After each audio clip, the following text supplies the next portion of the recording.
Hello and thanks for visiting our website, rebuilderinAbox.com. This video is on the 10MT old school Chevy starter. Comes in high torque and low torque.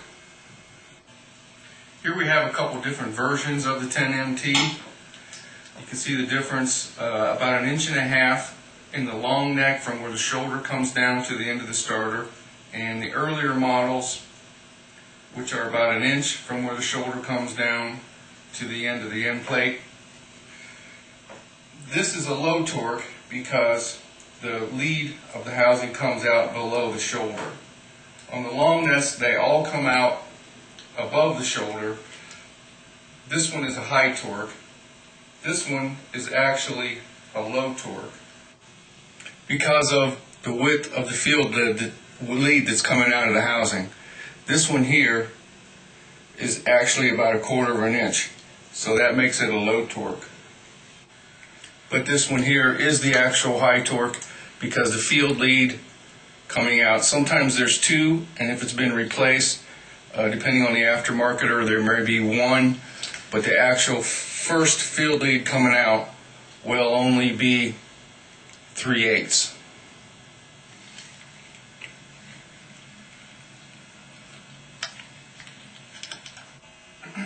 Solenoid's already been removed, and we're going to take the back plate off. What it is, this is the hanger bolt on top, where sometimes there's a bracket mounted to the block or to the frame.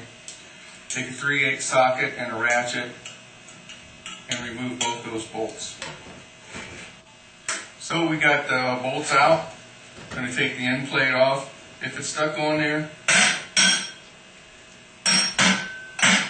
give it a tap on the top with a hammer and it comes right off. So we're going to remove the nose piece. It fits on with a arm fork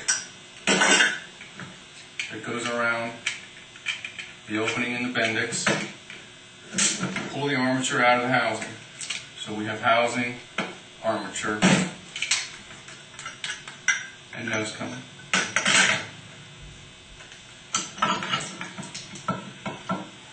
We're going to stick the armature in a vise.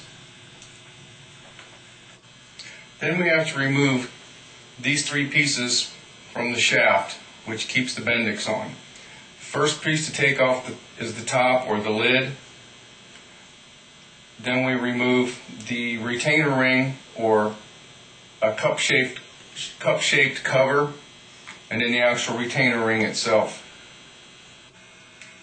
And here's how we're going to take it off. The lid comes off just straight off the top. It's got a part that sticks out, like a small lid on it, and that goes down so that it fits into the cup. And you take a pair of channel locks and tap down on the outside of the retainer cup so that it falls down out of the way. Take the channel locks and open them up a little bit. Push the snap ring over to one side and then stretch it up and take it off. Then the retainer cup and the bendix comes right off.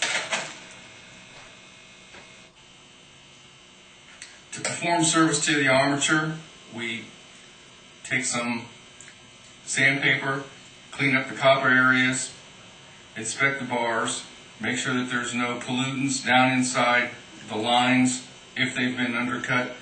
Usually they haven't been undercut, there's insulation in there. Polish the shaft on both ends. To put the new bendix back on the shaft after it's been polished with Scotch-Brite or sandpaper, put a couple drops of oil on it, just 10 WD-40. Put the new bendix on.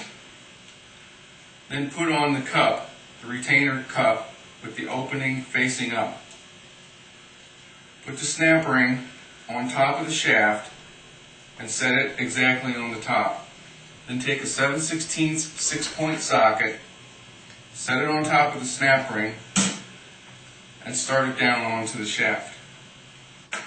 Then you take a pair of channel locks, open it up to the proper size of the shaft, put it onto the started snap ring, and tap it down into the groove. Then we're going to push the snap ring all the way over to one side. Then I'm putting the channel locks like so. The top half of the jaw is on the top of the shaft, and the bottom is on the retainer ring in the area that I pushed the snap ring all the way over to one side. Then snap up on it, so that the side that you pushed all the way over on the snap ring goes up into the cup. Then turn it around,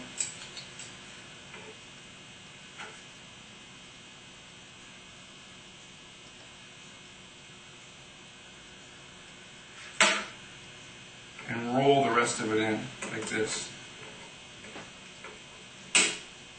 Turning the snap ring retainer with your fingers and pushing the snap ring down in with the tip of the channel lock. Then you put the lid on with the extrusion part down.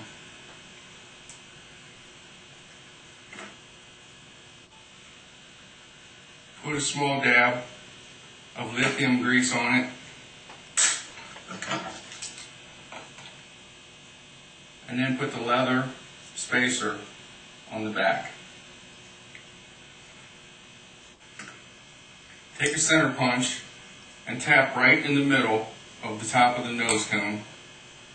Drill that hole out with a 1/4 inch drill. Then drill it with a 1/2 inch drill. Then take a 1/4 inch